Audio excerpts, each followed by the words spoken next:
everybody, Alex from Heavy New York once again. This is our first interview at Le Poussin Rouge, and today we got Dan of Ne Obliviscaris, or did I say that correctly? You did. Yeah, you did well. Oh, thank God. I've been practicing it all day. Perfect. Yeah, but it's great to have you back. You were here back in the summer of 2016, and now you're here touring off of your new record, Earn, which is awesome. How has the recording and the record cycle been? So far, excellent. Really good. People are giving us really cool, positive reactions from the record, and it's super cool to play new material live because we've been touring pretty hard for the last 2 years or so, and playing the same songs for 2 years. I don't mind it, but it's just really re-energizing to have a refreshed and rehashed set list. Yeah. So that's been a lot of fun. Yeah. I can imagine. Now, did you want this record to be kind of like a follow-up to Citadel, or did you kind of want to start fresh, start like a brand new record cycle? Because, your music is so diverse. Like, I could see it either being a follow-up or something completely shocking and different. Right. Yeah, pretty much just a whole new thing. Like, everyone in the band's gone through some big changes, personally, and, we've had a new lineup change and all these things have changed. So, we just wanted to, I think our mindset going into it was like, we just want to do something a bit heavier.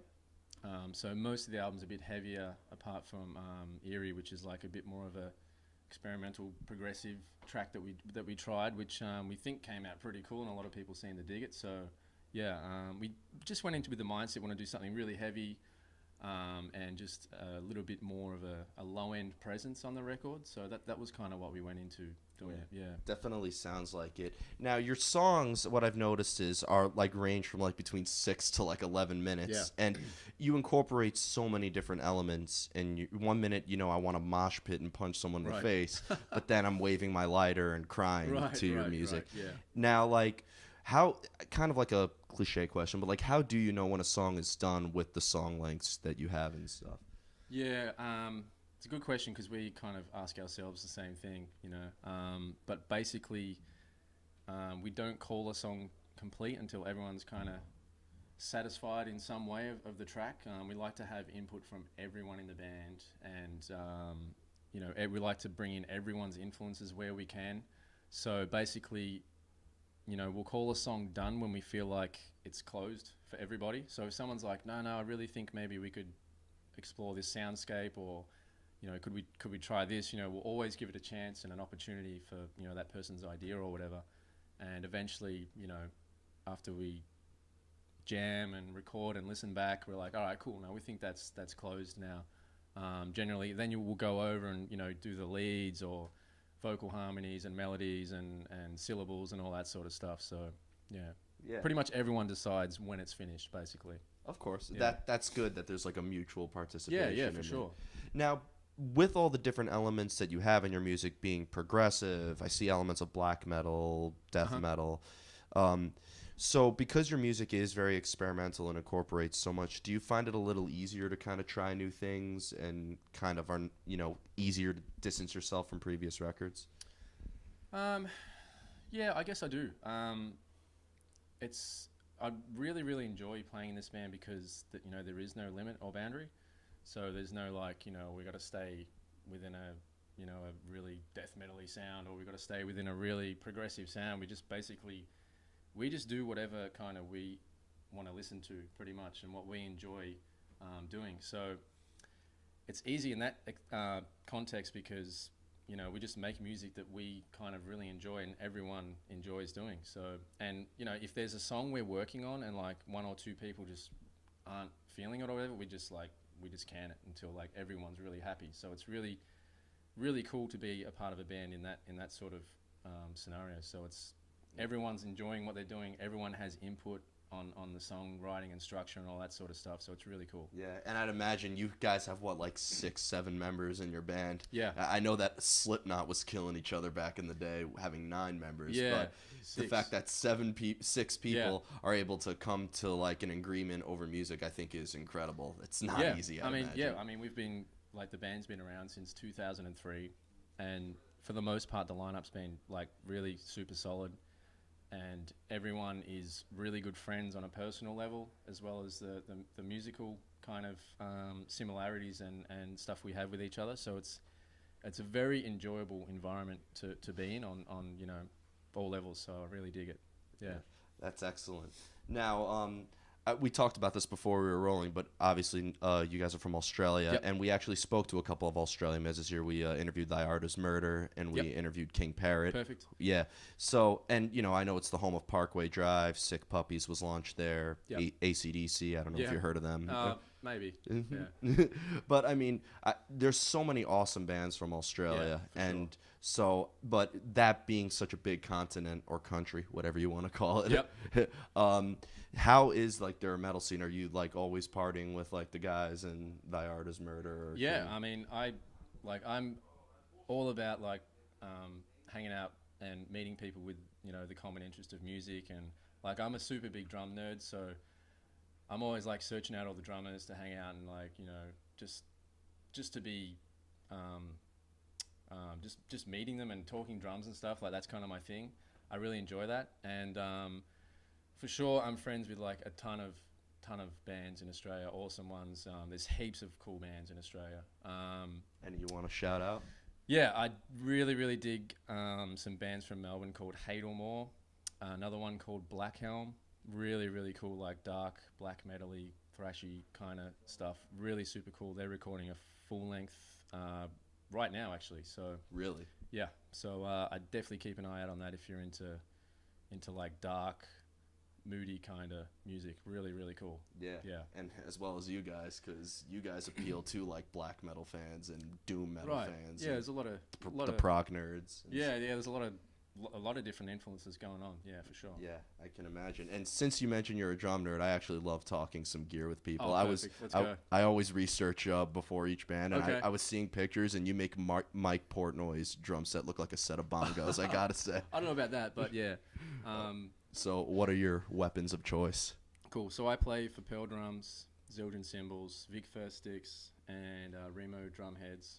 I have been for quite a while.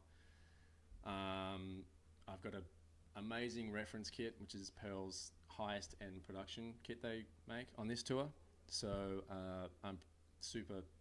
I'm not worthy, It's super lucky. Yeah. So You mentioned Zildjian. I mean, you can't go wrong with Zildjian. They've been Nope. around for like, what, 700 years Yeah, or something like that? I really like playing Zildjian, and there's not a lot of metal guys that play Zildjian. Like there's a couple of other brands that probably have most of the market space for metal stuff, but I think Zildjian makes some really unique kind of sounds, which I really enjoy trying to implement in a heavy context. Yeah.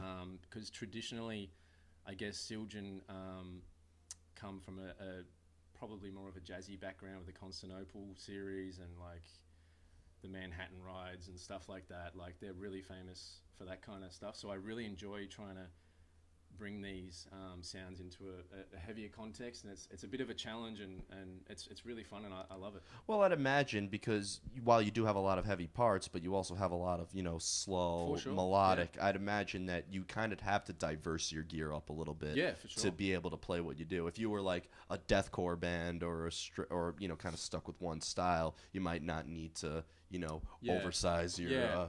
You'd go for like the really loud cymbals, I guess, if you're playing like the breakdowns and the really heavy stuff. But like my main ride I use on the ride, it's a 21-inch K Custom hybrid ride, and so on the outside of the ride, it's like more of a softer kind of tone, and you can crash the ride, and it's a little bit more light. And on the inside of the ride, it's a brilliant finish, so it's more of a heavier ping. So if I'm playing stuff that's a little bit more mellow or doesn't require as much volume or needs to be a little bit more washed out, I play on the outside of the ride. And anything like if I'm blasting or something, I'll play on the inside to get that more stick definition and stuff. So Yeah. that's really cool. Yeah, it's cool that you have own methodology. And what I've interviewed a couple drummers, like we interviewed the Appice brothers before, and we've interviewed we interviewed Jordan from As They Lay Dying and Woven War. Right on. But like what it seems about drums, and feel free to correct me if I'm wrong. Right. But like you talk to like a guitar player or like a keyboard player or somebody working in the sound studio, there's always like a new piece of gear coming out. There's Right. always like this effect and this sort of thing. Yep. But it seems with drums, obviously keeping the beat and keeping everybody in tempo is the most important part. But like it feels like, obviously Zildjian's been around for years and Pearl's been around forever. that like it doesn't almost seems like drums don't need to evolve that much because you just always have the perfect sound with everything. Yeah, you have. I mean, there's little changes like, you know, there's so many little things you can do that alter the tone of the drums a little bit, and the technology is getting pretty crazy where like, you know, the tones are becoming really crisp and defined, but in saying that, a lot of people prefer old school sounds, like the old school Ludwig kind of sounds, and people still record albums with really old drum kits because they know they can get the results. They love the sound it produces. I'm more of a modern guy, like sort of more modern sounds. So I've actually just got a new kit delivered. Like I got an email yesterday or the day before saying it's at the Pearl Warehouse in Melbourne. So as soon as I get home from tour, I've got this new kit. I bet you're ready to just get the hell off this man. tour. Let's get on the plane. Yeah. So I'm really pumped about that. I can't wait to check it out. But it's cool what I've noticed because like because some people prefer older traditional stuff. Like some bands still record with tape and analog equipment, but some people prefer to do the digital stuff and keep up with the times. But it seems like in musical gear, we get the best of both worlds for people who are traditional and people who are modern. Yeah, there's plenty of options. It's one of my bucket list things to do as a musician is I want to do a record to tape, like analog, which is, I think, a much greater challenge because, you know, you can't just, with digital, you can fix things and change things and edit things to make it sound like, you know, it's all perfect and whatever, but tape is like more capturing exactly what's there, you know. Natural. Yeah, very, very natural. So that's like a big bucket list thing for me to do, and me and a buddy back home will eventually do that at some point. It's kind of hard to fit everything in at the moment, especially with a new album out. We're going to be touring like heaps and heaps, so but it's going to be done at some point for sure. Yeah. Excellent. I'd imagine analog might be a little bit harder with also 6 members and stuff, right? It would be too, yeah. So I don't know how or when, but it's definitely going to happen because it's something I really want to do. Excellent. So, yeah. Well, before we go, I want to truly thank you for your time. I never got to nerd out that much about gear before. Also, I'm always down. So. Yeah. So before we go, obviously Earn, which just came out this month, I believe, right? Like late October, early November. It came out 20-something.